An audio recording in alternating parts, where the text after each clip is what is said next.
Selamat datang di channel Simar Imam. Sembari mendengarkan tinggalkan like dan komentarnya bosku. Jangan lupa pasang headset kalian. Siapkan kopi dan camilan. Lupakan pahitnya kehidupan. Mari kita dengarkan sambil rebahan. Penembak jitu terbaik. Bab 505. Bukankah ini Zuo Fei? Lian dan Zuo Fei baru saja keluar dari arena nomor 3 ketika mereka mendengar sebuah suara. Wajah Zuo Fei sedikit berkedut, seolah dia menerima semacam rangsangan. Lian menoleh dan melihat sekelompok orang berjalan ke arahnya. Yang di depan adalah seorang pria berusia 50-an, dengan potongan rambut pendek, mengenakan seragam militer, dan menyandang gelar Jenderal Angkatan Darat AS di pundaknya. Dialah yang baru saja berbicara. Orang-orang yang mengikuti sang jenderal juga mengenakan seragam militer, tetapi tidak satupun dari mereka yang memiliki tanda pangkat. Usia mereka berkisar antara 20 hingga 30 tahun. Setiap orang memiliki raut wajah yang tegas, dengan sorot mata yang galak dan agresif. Di antara orang-orang ini, seorang pria berambut hitam menarik perhatian Lian. Bukan karena orang lain memiliki warna kulit yang sama dengan saya dan mungkin orang Tionghoa, tetapi cara orang tersebut memandang saya penuh dengan permusuhan. Lian sangat yakin bahwa dia tidak mengenal orang lain, dan karena dia menyamar, orang lain mungkin juga tidak akan mengenalnya. Maka permusuhan ini seharusnya disebabkan oleh Zuo Fei di sampingnya. Zuo Fei berbalik dengan kaku dan matanya tertuju pada sang jenderal.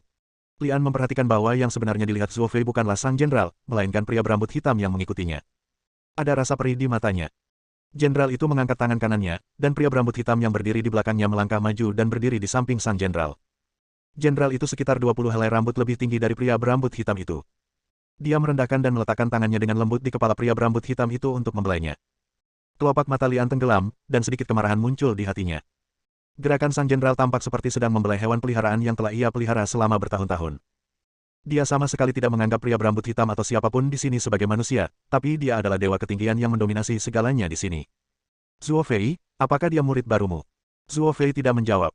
Jenderal itu tidak mengharapkan Zuo Fei untuk menjawab, tetapi tersenyum pada Lian dan berkata, saya mendengar bahwa Anda baru saja mengalahkan lawan Anda dengan satu pukulan. Ya, sangat bagus dan potensinya besar. Untuk beberapa alasan, Lian memiliki keinginan untuk naik dan meninju wajah sang jenderal yang tersenyum dengan keras. Zuo Fei, apakah kamu tertarik untuk bertaruh lagi? Jika kamu menang, aku akan mengembalikan elang itu kepadamu. Jika aku kalah, anak itu akan menjadi milikku. Jenderal itu memandang Zuo Fei lagi. Sudut mata Zuo Fei bergerak-gerak beberapa kali, namun pada akhirnya tidak ada respon. Ayo pergi. Zuo Fei berkata dengan tenang pada Lian. Mendengus. Jenderal itu mendengus dengan nada menghina, meletakkan telapak tangannya di punggung elang, dan meremasnya dengan lembut dengan jari-jarinya. Tindakan seperti itu membuat punggung Falcon merinding. Dia secara pribadi telah melihat sang jenderal membunuh seorang master yang kekuatannya tidak kalah dengan miliknya dengan tindakan seperti itu. Falcon, apakah kamu memiliki kepercayaan diri untuk membunuh anak itu sekarang? Falcon menunduk dan menjawab, iya. Dia berhenti sejenak sebelum melanjutkan, aku akan membunuh mereka sekarang. Tidak. Sang jenderal meremas Falcon dengan lembut di antara jari-jarinya. Karena Zuo Fei ingin bermain, saya akan bermain perlahan dengannya. Falcon diam-diam menghela nafas lega ketika dia merasakan sang jenderal melepaskan jarinya. Siapa dia? Lian bertanya. Jenderal, orang yang sangat berkuasa di Amerika Serikat, dan juga pemegang saham utama pasar gelap ini, jawab Zuo Fei. Lian berkata dengan sedikit ketidakpuasan, kamu tahu, aku tidak bertanya tentang dia. Zuo Fei berhenti, menoleh ke arah Lian, dan bertanya, apakah kamu ingat perjanjian antara aku dan adik laki-lakiku? Perjanjian 10 tahun. Lian teringat bahwa murid junior Zuo Fei datang bersama muridnya beberapa waktu lalu, tetapi Zuo Fei tidak memiliki murid, jadi dia meminta dirinya untuk bertarung menggantikannya. Falcon adalah muridmu? Lian bertanya. Master Zuo terbang keluar dari gerbang cakar elang. Nama Falcon pasti ada hubungannya dengan gerbang cakar elang. Ditambah dengan ekspresi wajah kedua orang saat itu, tidak sulit untuk menebak hubungan di antara mereka. Sekali, Zuo Fei mengoreksi. Apa yang terjadi di antara kalian berdua? Lian bertanya dengan rasa ingin tahu. Zuo Fei menarik napas dalam-dalam, lalu menghela napas lagi. Setelah membuat perjanjian 10 tahun dengan adik laki-laki saya melakukan perjalanan ke seluruh pegunungan dan sungai untuk menemukan Falcon. Dia adalah anak yang sangat berbakat dalam seni bela diri, dan saya telah mencurahkan seluruh upaya saya untuk mengajarinya semua yang saya tahu, dengan harapan dia bisa mengalahkan murid magang junior saya dalam waktu 10 tahun. Falcon tidak mengecewakan saya. Hanya butuh 5 tahun untuk mencapai tingkat pertama Ki. 2 tahun lalu dia memasuki Ki tingkat kedua. Saat itu, saya ingin meningkatkan pengalaman bertarungnya, jadi saya membawanya ke sini untuk berlatih di ring hitam. Siapa tahu ini awal yang salah. Ketika cincin hitam terus menang, hati Falcon perlahan-lahan ditelan oleh kepentingan, dan dia semakin menghargai uang. Demi uang, dia bahkan tidak segan-segan melawan pukulan palsu, dan pemimpin di balik semua ini adalah sang jenderal. Setelah saya mengetahui tentang pukulan palsunya, saya memarahinya dan menghentikannya untuk terus bertarung. Awalnya saya mengira segalanya akan berakhir seperti ini, tetapi siapa yang tahu. Suatu malam 2 bulan kemudian, ketika saya mencoba menyerang Ki tingkat keempat, elang yang bertanggung jawab melindungi saya tiba-tiba menyerang saya dan membawa rahasia guru. Meskipun saya cukup beruntung untuk bertahan hidup, kekuatan saya anjlok. Di permukaan, sepertinya saya sekarang memiliki kekuatan Zenki tingkat ketiga. Jika kita bertarung, saya mungkin tidak akan mampu mengalahkan bahkan Master Zenki tingkat kedua. Saya tidak menyangka Zuo Fei punya cerita seperti itu. Lian juga mengetahui mengapa Falcon memusuhi dia. Pria itu mengira dia adalah murid Zuo Fei dan muncul di sini hanya untuk menghadapinya. Kamu memintaku bertarung hanya untuk menghadapi Falcon, kan? Lian bertanya, teringat ketika Zuo Fei pertama kali menyebutkan pertarungan hitam, dia bilang itu pertarungan pribadi, tapi sekarang sepertinya itu mungkin ada hubungannya dengan pertarungan. Plang. Zuo Fei menghela nafas dan berkata, awalnya memang begitu, tapi kemudian saya menyadari bahwa yang sebenarnya ingin saya tangani adalah Sang Jenderal. Sampai saat ini, saya pikir sebaiknya saya melupakannya. Kenapa? Lian bertanya dengan bingung. Zuo Fei menjawab, jangan bicara tentang kekuatan yang dimiliki Sang Jenderal, mari kita bicara tentang Falcon saja. Dia telah memasuki Zenki tingkat kedua 2 tahun lalu. Saya hanya berpikir bahwa dia seharusnya telah mencapai puncak Zenki tingkat kedua, dan ada kemungkinan untuk menembus ke tingkat ketiga Zenki kapan saja. Meskipun Anda juga berada di Ki tingkat kedua, Anda mungkin bukan tandingannya. Apakah ini puncak Ki tingkat kedua? Falcon membutuhkan 3 tahun penuh untuk mencapai energi sejati tingkat kedua dari energi sejati tingkat pertama, dan sekarang dimungkinkan untuk menembus energi sejati tingkat ketiga hanya dalam 2 tahun. Ini bukan hanya soal bakat, tapi juga banyak faktor eksternal. Misalnya, obat-obatan meningkatkan kekuatan. Hal ini dapat dicapai dengan mengonsumsi teratai salju, ginseng dan zat lainnya. Aku ingin mencoba, kata Lian tiba-tiba. Kamu ingin melawan Falcon? Zuo Fei tampak sedikit terkejut. Lian mengangguk, bukan hanya karena dia telah berjanji kepada Zuo Fei untuk melawan Liga Hitam sebelumnya, tetapi juga untuk memastikan tebakan di hatinya. Alam ki sejati dari Dava Nafas Naga dan Dava Nafas Penyu lebih kuat dari alam ki sejati biasa. Bab 506. Zuo Fei memandang Lian dengan ekspresi serius dan berkata, kamu harus berpikir jernih. Tidak mudah untuk mengalahkan Falcon, dan sangat sulit untuk melawannya. Anda harus memenangkan 10 pertandingan berturut-turut terlebih dahulu agar memenuhi syarat untuk menantang juara perantara. Setelah itu, Anda harus mengalahkan 10 juara menengah berturut-turut untuk mendapatkan kualifikasi menantang juara senior. Terakhir, Anda harus mengalahkan 10 juara level tinggi untuk lolos ke pertarungan dengan Falcon. Jadi level Falcon di sini lebih tinggi dari level juara senior. Lian bertanya. Dia adalah juara tingkat tertinggi. Kata Zuo Fei. Level tertinggi benar-benar merepotkan. Kamu harus mengalahkan 30 juara berturut-turut sebelum kamu bisa melihatnya. Ngomong-ngomong, apakah ada ketentuan berapa lama waktu yang dibutuhkan setelah kontes diumumkan sebelum menantang juara berikutnya? Lian bertanya. Tidak ada peraturan mengenai hal ini. Kebanyakan orang hanya bisa bertarung sekali sehari. Jawab Zuo Fei.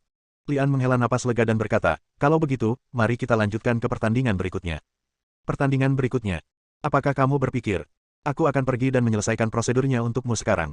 Zuo Fei memilih untuk berkompromi. Menjadi juara junior seharusnya tidak menjadi masalah bagi Lian. Ingatlah untuk memasang taruhanmu. Lian mengingatkan. Pokoknya, jika Anda tidak ikut serta dalam perjudian pasti menang seperti ini, percuma saja. Beberapa menit kemudian, Ang Li memasuki arena nomor 1. Berdiri di depan Ang Li adalah seorang pria berkulit putih sekuat tank. Lian melihat informasi tersebut dan melihat bahwa julukan lawannya adalah Cannonball, dan dia adalah satu-satunya di antara juara junior yang berhasil mengalahkan serigala liar. Mungkin karena merasa persaingan antar juara intermediate terlalu ketat, Cannonball tidak pernah melamar untuk masuk ke level juara intermediate. Namun, diakui kekuatannya sudah mencapai level juara menengah. Apakah dia yang mengalahkan serigala liar? Sulit untuk mengatakan dari penampilannya bahwa dia sekuat itu. Saya tidak hanya mengalahkan serigala liar, tetapi saya pikir saya tidak terkalahkan dan ingin terus menantang penantangnya. Anak ini juga kurang beruntung. Dia terkena peluru meriam di game kedua. Dia mungkin akan mati mengenaskan. Orang-orang berbisik bahwa jelas ada lebih banyak penonton di kamar satu tempat peluru meriam berada daripada di kamar serigala liar. Mungkin orang-orang mendapat kabar tersebut dan ingin melihat bagaimana Lian meninggal. Nak, kamu adalah orang yang mengalahkan serigala liar, siapa namamu? Jangan berpikir bahwa mengalahkan serigala liar adalah sesuatu yang istimewa. Saat kamu sampai di tempatku, kamu harus keluar ke samping. Petik 2. Cannonball berteriak dengan kasar. Lian menutup telinganya dengan jari kelingkingnya, meniup dan berkata, kamu benar-benar mengomel, apakah kamu ingin menunggu sampai aku tidur siang sebelum memulai pertarungan? Anak baik, hari ini aku akan membiarkanmu mencicipi tinju Cannonballku dan melihat berapa banyak pukulan yang bisa kamu tahan. Cannonball memukulnya dengan lambaian tinjunya. Lian melihat bahwa kekuatan Cannonball ini memang lebih tinggi daripada serigala liar, tapi tidak ada perbedaan antara keduanya di matanya. Ledakan.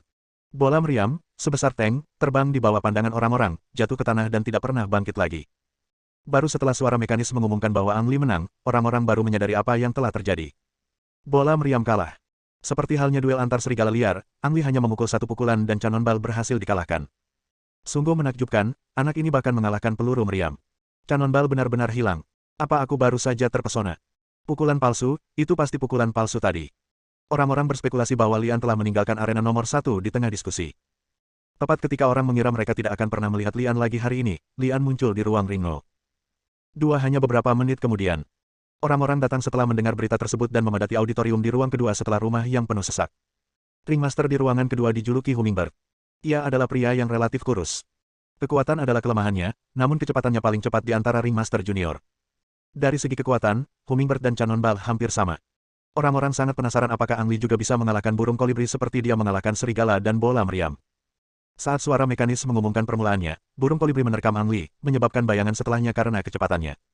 Ledakan. Sebelum orang sempat berbicara atau berpikir, sebuah gambaran familiar muncul. Burung kolibri itu pergi dengan cepat dan kembali lebih cepat lagi.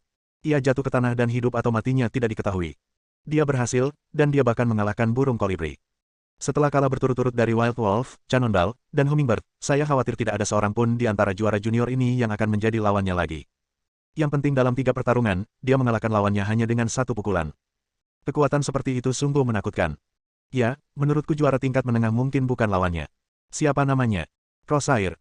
Ngomong-ngomong, dia seperti Crosshair, dan tinjunya seperti peluru penembak jitu, membunuh musuh dengan 1 pukulan. Mengerikan. Orang-orang seperti itu sungguh mengerikan. Orang-orang terus berbincang, dan tak lama kemudian mendapat kabar mengejutkan lainnya, yakni Ang Li memasuki arena keempat untuk mempersiapkan pertandingan arena keempat. Saat ini, orang-orang secara samar-samar menebak sesuatu. Lian ingin menyelesaikan 10 ronde berturut-turut dalam 1 hari untuk mendapatkan kualifikasi menantang juara perantara. Berita itu menyebar dengan cepat, dan untuk beberapa saat Lian menjadi fokus terpanas di area ring hitam. Semua orang bergegas ke ruang ring hanya untuk melihat sekilas gaya Lian. Orang-orang yang tidak bisa masuk menonton siaran langsung di luar. Beberapa orang pintar pergi ke ruang ring berikutnya lebih awal untuk menunggu. Di game keempat, lawan Cita meninjunya dalam hitungan detik. Di game kelima, lawannya Feihu meninjunya dalam hitungan detik. Pada game ke-6, ke-7, dan ke-8, Lian tak terhentikan dan tak terhentikan di setiap ring, ia membunuh lawannya dengan 1 pukulan. Falcon membuka pintu penjara yang terbuat dari baja. Warnanya gelap gulita dan ada bau busuk di dalamnya. Disinilah beberapa juara yang melakukan kesalahan di penjara, dan yang dipenjara di dalam adalah Ogre. Aturan arena hitam sangat ketat. Jenderal tidak peduli siapa yang hidup atau mati di arena, tapi secara pribadi dia melarang keras para pemimpin arena untuk saling membunuh. Ogre mengabaikan aturan ini dan membunuh 3 juara perantara berturut-turut dan memakan mayatnya, jadi dia dipenjara di sel ini. Saya akan memberi Anda tugas. Jika Anda bisa menyelesaikannya, maka saya akan meminta jenderal untuk melepaskan Anda. Falcon berkhotbah ke sel gelap dan melemparkan foto Ang Li ke dalamnya. Nama anak ini adalah Kuaso Sing, dan dia telah mengalahkan 8 juara junior berturut-turut. Saya akan mengatur agar Anda melawannya, dan tugas Anda adalah membunuhnya di atas ring. Petik 2. Si Ogre melangkah keluar dari kegelapan dengan foto di tangannya. Kulitnya agak terlalu putih karena sudah lama tidak melihat matahari. Bolehkah aku memakannya? Si Ogre menatap Lian di foto, menjulurkan lidahnya dan menjilat bibirnya, dengan ekspresi kerinduan di wajahnya. Terserah kamu. Falcon menyatakan rasa jijiknya pada preferensi Ogre. Bab 507. Di ring ke-9, Ang Li masih menghabisi lawannya dengan 1 pukulan. Untuk lawan seperti ini yang belum memasuki alam energi sebenarnya, Lian tidak perlu mengeluarkan kekuatan apapun. Keajaiban. Crosshair-nya mengenai 10 kali dalam semalam, dan setiap mengenainya, dia langsung membunuh lawan dengan 1 pukulan. Itu benar. Juara tertinggi saat ini, Falcon, hanya mengalahkan 10 juara dalam 10 hari berturut-turut. Pemandangan depan hanya berlangsung 1 malam, yang tentunya merupakan keajaiban. Hei, arena ke-10 bahkan belum dimulai. Bukankah masih terlalu dini bagimu untuk mengatakan itu? Apa bedanya? Atau menurut kalian salah satu juara junior ini bisa menerima pukulan dari bidik utama? Petik 2. Orang-orang terus berbicara. Beberapa orang awalnya keberatan, tetapi pada akhirnya mereka semua mengira Ang Li pasti akan memenangkan 10 ronde dalam 1 malam. Bahkan serigala, bola meriam, dan burung kolibri tidak dapat menerima pukulan dari Ang Li, jadi bagaimana yang lain bisa? Lihat, lihat, lihat. Begitu Lian memasuki ruang ring 10, semua orang di ruangan itu mulai berteriak serempak. Hal ini membuat Lian sedikit terkejut dan mendapat ilusi. Kapan kamu menjadi bintang? Melangkah ke atas ring, Lian merasa sedikit aneh. Dalam tantangan 9 ring pertama, setelah setiap registrasi, saya akan mendapatkan informasi lawan, dan ketika saya memasuki ruangan yang sesuai, saya akan melihat Master Ring menunggu saya di atas ring. Setelah mendaftar kali ini, Lian tidak mendapatkan informasi lawannya, dan dia tidak melihat lawannya ketika dia datang ke ruang ring. Hei, kenapa penantang di kamar 10 tidak muncul? Saya tidak tahu, mungkin ada masalah sementara. Ini dia, ini seharusnya menjadi penantang kamar 10. Di tengah rasa penasaran orang-orang, seorang pria berjubah dan menyembunyikan seluruh tubuhnya di balik tudung hitam melangkah ke atas panggung. Lian sedikit mengernyit, jelas merasa bahwa orang di depannya benar-benar berbeda dari 9 orang sebelumnya. Dia lebih kuat dari orang lain. Apakah Anda membual tentang energi sejati Anda? Lian saling menatap. Cek, cek. Pria yang bersembunyi di balik jubah itu tertawa menakutkan. Suaranya memang tidak keras, namun membuat semua orang di arena bergidik. Jubah dan tudungnya dilepas dan dibuang dari ring, dan seorang pria dengan kulit pucat dan tubuh kurus hanya dengan tulang muncul di depan semua orang. Semua orang menatap pria yang tampaknya menderita albinisme ini. Mereka merasa dia tampak familiar, tetapi mereka tidak dapat mengingat di mana mereka pernah melihatnya sebelumnya. Baru setelah informasi terkait muncul di layar, orang-orang tiba-tiba menyadari bahwa orang yang berdiri di depan mereka adalah seorang ogre. Apakah ada kesalahan? Si ogre jelas merupakan master dari kompetisi tingkat menengah, jadi bagaimana dia bisa datang ke kompetisi junior? Bahkan jika ditempatkan di antara juara perantara, ogre tetaplah penguasa mutlak. Bukankah terlalu tidak adil membiarkan dia bertarung dengan Crosshair? Begini, ternyata ogre itu diturunkan menjadi juara junior karena melakukan kesalahan. Jadi tidak ada yang salah dengan prosedurnya. Hei, bagaimana garis bidiknya bisa mengenai si ogre? Sepertinya harapannya untuk memenangkan 10 pertandingan berturut-turut sudah pupus. Saya kira ini karena penyelenggara ingin mengukir segel untuk menekan garis bidik, jika tidak, tidak akan ada pengaturan seperti itu. Mungkin. Orang-orang membicarakannya, ada yang mengeluh tentang Lian, ada yang merasa kasihan pada Lian, dan kebanyakan dari mereka mengira bahwa organisasi tersebut sengaja mengatur untuk menekan Lian. Penampilan Ang Li hari ini sungguh memukau. Si ogre menatap Lian dan menjilat bibirnya dengan ekspresi serakah. Nak, aku yakin kamu akan sangat lesat.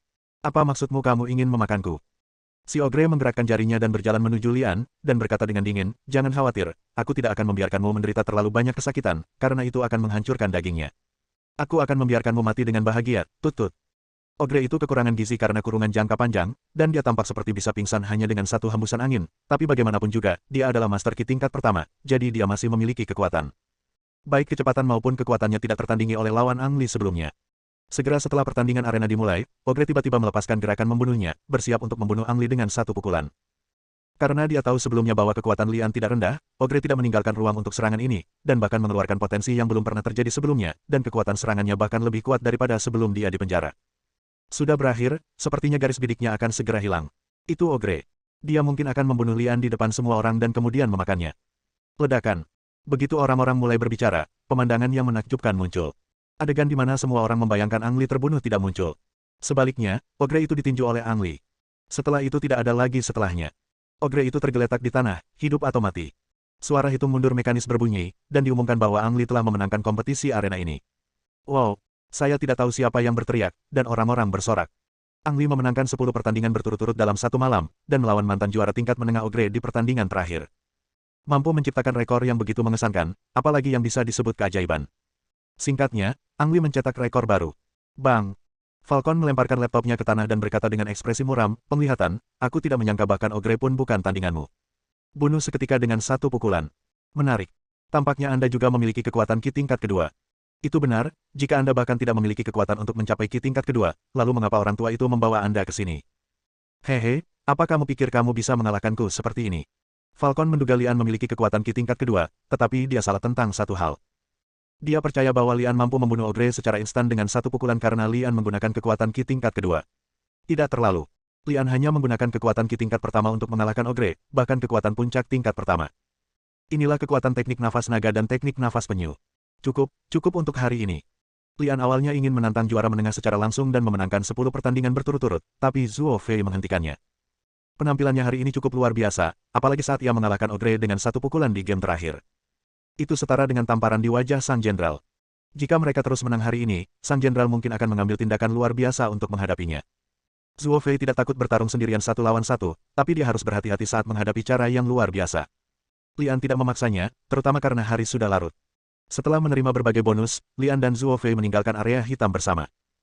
Sebelumnya telah disepakati bahwa kemenangan dari permainan judi akan dibagi rata, namun Zhuo Fei memberikan ketiga juta tersebut kepada Lian sebagai rasa terima kasih. Ditambah bonus dari memenangkan 10 pertandingan berturut-turut, Lian mendapat tambahan 3,1 juta dolar dalam miliknya saku. Bolehkah aku berjalan-jalan dengan santai? Lian bertanya. Butuh waktu lama untuk sampai ke pasar gelap, dan sayang untuk pergi seperti ini. Bab 508. Hal pertama yang ingin dikunjungi Lian tentu saja adalah supermarket senjata. Berbeda dengan tempat lain, tidak ada penjual menyebalkan yang mengomel di belakang Anda di supermarket senjata ini.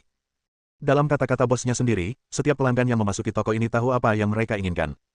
Memasuki supermarket ini, mata Lian terbuka. Pada dasarnya semua senjata dan perlengkapan yang dapat Anda bayangkan dapat dilihat di sini. Jika kadang-kadang tidak tersedia, Anda juga dapat melakukan reservasi dengan pedagang, dan mereka akan mendapatkannya untuk Anda dalam waktu sesingkat mungkin. Zona senjata Hua Guo.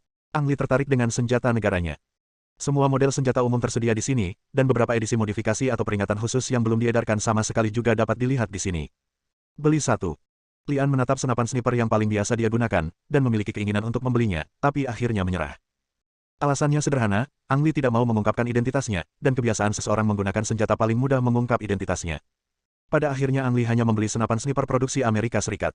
Selain itu, Ang Li membeli satu set perlengkapan penembak jitu lengkap, termasuk beberapa prostesis yang sering digunakan di sekolah penembak jitu Jerman. Setelah memikirkannya, Lian memesan beberapa peralatan peledak lagi untuk memenuhi kebutuhan darurat. Salah satu keuntungan berbelanja di supermarket ini adalah layanan pengiriman dari pintu ke pintu, yang menyelamatkan pelanggan dari risiko berlarian keluar membawa senjata dan peralatan.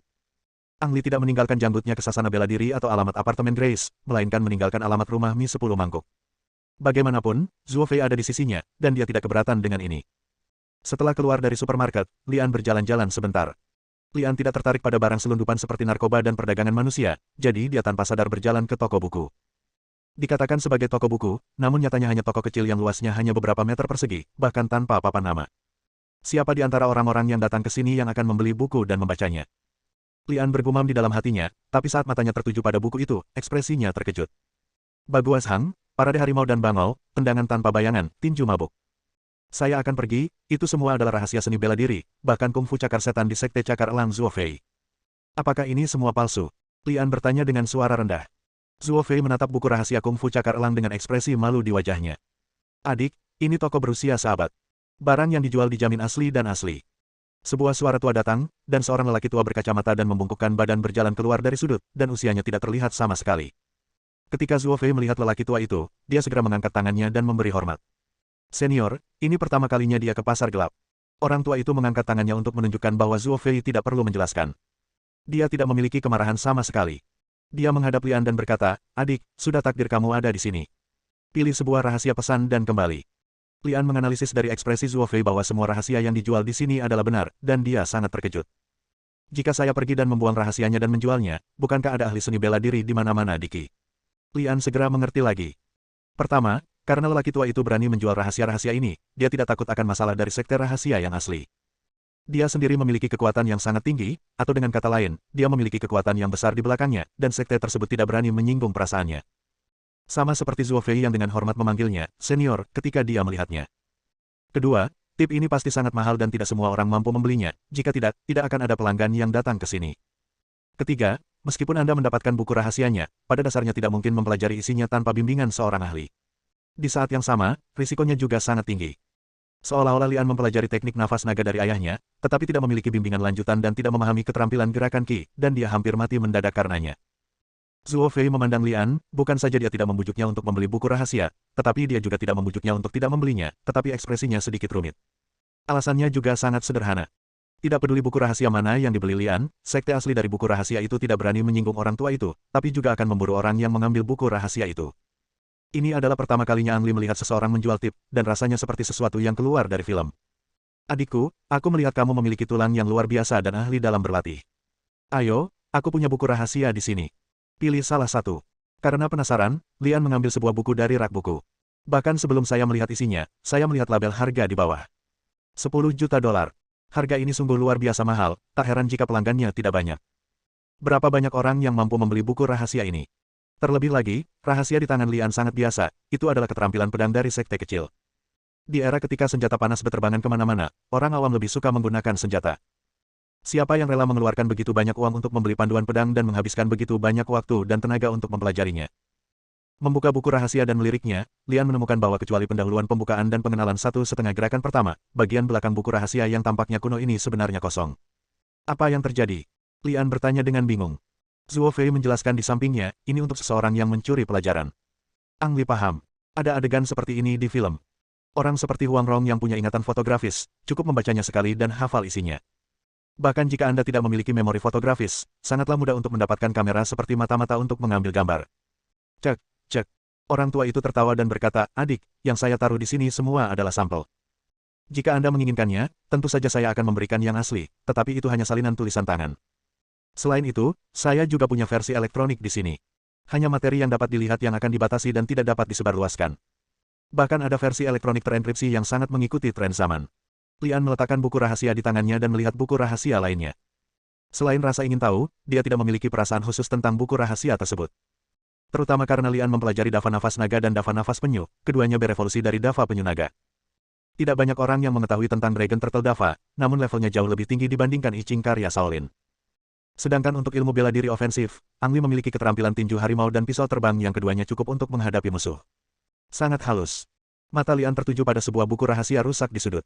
Sekilas, Ang Li menyadari bahwa film rahasia bertajuk Ethereal itu luar biasa. Bukankah demikian halnya dengan semua plot dalam novel? Sebuah buku rahasia yang dilempar ke sudut yang tidak diinginkan siapapun akan berubah menjadi seni bela diri yang menentang surga. Berbeda dengan buku rahasia lainnya, buku rahasia ini bukanlah sampel atau manuskrip. Dilihat dari warnanya yang kekuningan, seharusnya asli. Bolehkah aku melihatnya? Lian tidak mengambilnya dengan gegabah, tetapi berbalik bertanya pada lelaki tua itu. Orang tua itu mengangguk, dan Lian mengulurkan tangan dan mengambilnya. Bersambung,